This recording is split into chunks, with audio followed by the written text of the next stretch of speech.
Oke, kita lanjutkan. Nah, dalam tradisi falsafah hidup Jawa ada konsep juga cara menyikapi cokro manggilingan.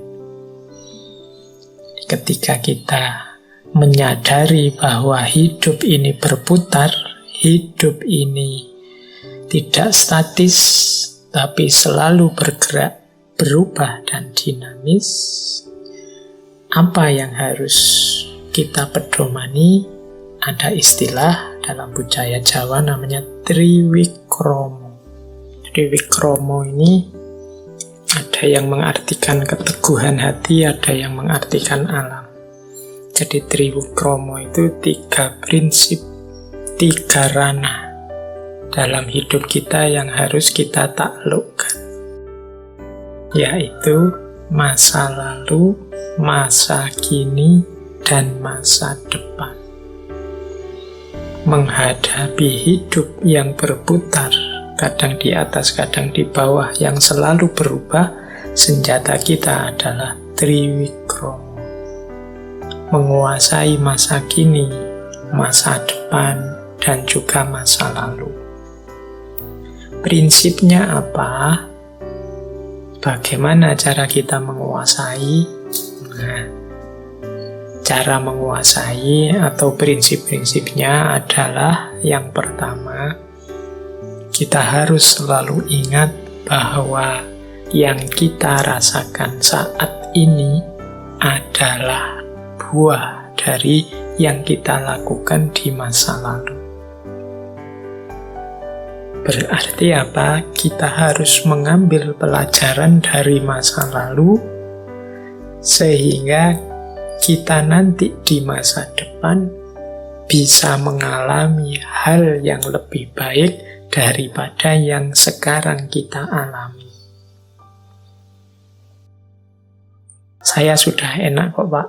Masa lalu saya tertib sehingga sekarang saya bahagia. Ya, maka belajarlah dari masa lalumu sehingga engkau bisa di masa depan bahagia terus atau syukur-syukur bisa semakin bahagia.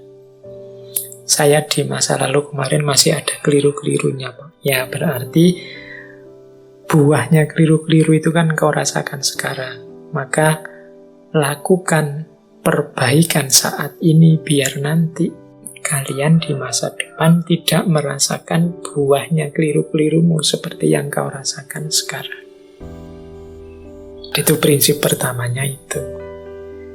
Ya, nyambung dengan prinsip yang kedua. Kalau prinsip yang kedua, yang kita lakukan sekarang akan kita nikmati buahnya di masa depan.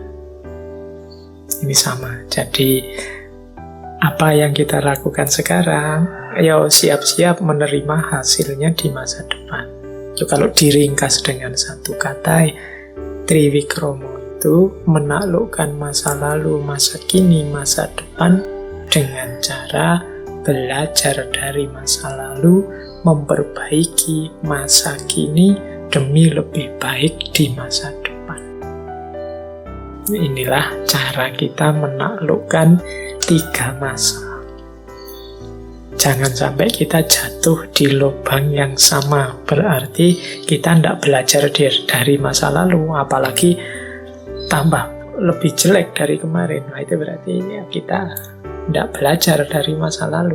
Kalau dalam Islam itu kan jelas, Muslim itu yaumuhu khairun min amsihi. Hari-harinya saat ini itu lebih baik dari kemarin. Dan hari besok lebih baik, harus kita pastikan lebih baik dari hari ini. Tidak boleh sama saja. Kalau sama saja kita disebut orang yang rugi. Dan kalau lebih jelek, kita disebut orang yang terlaknat. Maka ayo hati-hati mengelola masa, mengelola waktu. Waktu bisa menjadi teman kita yang paling ampuh, paling dahsyat, tapi sebaliknya dia juga bisa jadi musuh kita yang paling menghancurkan. Mari kita taklukkan lewat Triwikromo dengan cara tidak sembrono. Kita hidup hari ini dengan belajar dari kesalahan-kesalahan di masa lalu untuk mendapatkan buah yang lebih baik di masa depan. Jadi ini rumus pokoknya menghadapi Cokro Manggili.